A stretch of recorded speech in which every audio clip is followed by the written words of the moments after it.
Are commission rebates legal? This is the process where a buyer or seller might ask their real estate agent to lower their commission and pay them directly because they worked with that agent. And that can put a lot of real estate agents in uncomfortable situations. And in 10 states, that's actually illegal. So that's what we're gonna cover in today's video, and different ways that you can still help your client even if you're in one of these 10 states where it's illegal. So a lot of people have seen the news where NAR has agreed to remove commission compensation off the MLS.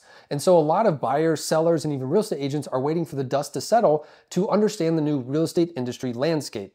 But that doesn't stop some people from already asking, hey, buyer's agent, can you go ahead and pay me part of your commission for working this deal and bringing you in on it? Well, if you're in these 10 states, that's actually illegal. Let me go through that list real quick. Alaska, Alabama, Iowa, Kansas, Louisiana, Missouri, Mississippi, Oklahoma, Oregon, and Tennessee. And I found this wonderful article from felixhomes.com where they covered this. So it might not be the most up-to-date information, but definitely double check in your state. But their article says these 10 states it's not allowed, and I know for sure in Tennessee it is not. A buyer's agent cannot directly pay for a buyer's closing costs or give them part of their commission, because that consumer is not a licensed professional. But there's still a way you can still help out your clients, and maybe this practice might work in these other states, but be sure to check your real estate license law in these other states. So let's jump into Tennessee. What does this actually mean? Well, in Tennessee, if you're hit with a situation, it always comes up. We want to help out a client, something popped up, maybe we forgot to write that the fridge is included in the deal, and we're like, oh crap, now they have to buy a fridge and that's my fault. And you want to fix the situation. Well, what can you do? Well, instead, you have your commission that you're set to make. Let's say it's 3% of the purchase price. You can actually agree to lower your commission that you're taking from the listing broker and instead have the seller offer that same amount as a seller concession. Seller to pay $1,000 or $5,000 towards the buyer's closing expenses, closing costs, prepaids, and escrow reserves. And that is a good way that is legal that you can still help out the consumer. You just can't directly pay them because, again, they're not a licensed individual. Now, it was very nice when I worked in Florida that it is allowed. So again, these situations pop up all the time, and it's so nice to be flexible. You can just say, hey, I really like working with you. Maybe this is the third transaction with you. I'm gonna go ahead and put $5,000 of my commission towards your closing costs just to help you out. You can do that in states like Georgia and Florida, but Tennessee and Alabama, which we're in, you cannot do that. So this is a video just to help you clarify some of those situations. Now, does this mean there's also not other ways that you could market or advertise different ways to help out consumers if they're looking to buy or sell a property?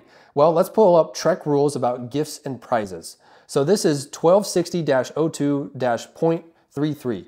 A licensee may offer a gift, prize, or other valuable consideration as an inducement to the purchase, listing, or lease of real estate only if the offer is made A, under the sponsorship and with the approval of the firm with whom the licensee is affiliated, and B, in writing, signed by the licensee with disclosure of all pertinent details, including but not limited to 1, accurate specifications of the gift, prize, or other valuable consideration, 2, fair market value, 3, the time and place of delivery, and 4, any requirements which must be satisfied by the prospective purchaser or leaseor. So if you're like, hey, buy a house with me in the month of April and you get a 75-inch TV. Now again, any sort of gift, prize, inducement, anything, definitely get with your broker to make sure you have their approval and it meets state law. And even in the different states, the other 40, that it is allowed that you can help them out, you still want to double check because a lot of states require full disclosure and all parties to sign off.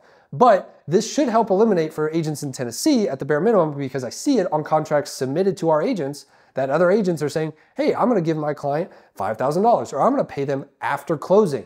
Never do that. I see amendments that the lender says, hey, you can do it, but as long as I don't get that amendment, I'm not worried about it.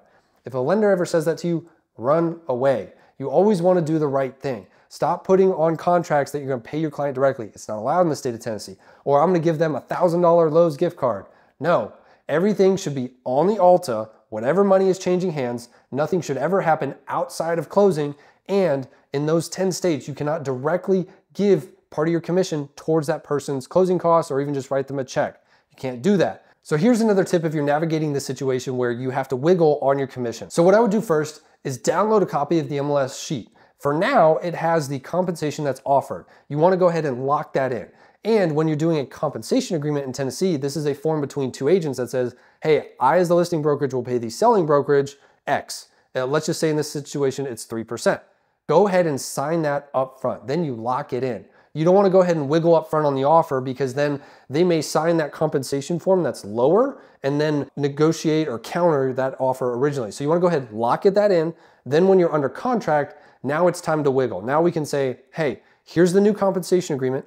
And on the compensation agreement, you can say, this is contingent upon Amendment 1 being signed, or Amendment 2, wherever you're at in the process. So you can say, hey, here's my new compensation agreement, and it says 2%. The listing brokerage can sign off on that, and you've included a clause that says this is only valid as long as Amendment 1 is signed by all parties. Well, Amendment 1, you can say seller to pay buyer 1% of the purchase price towards the buyer's closing expenses, closing costs, escrow reserves, and prepaids. So this way you're covered fully as a real estate agent when you have to wiggle. That way they don't sign the lower compensation agreement and then the seller and buyer never agree to that concession down the road. So that way you're protected. But this is a quick video. That way you know which states it's allowed in, which states it's not. If you have any questions, comment down below, but we post videos like this all the time, helping make the real estate industry better, providing contract clarity, lead generation, and so much more. Subscribe to the channel, really helps us out, and I'll see you next time.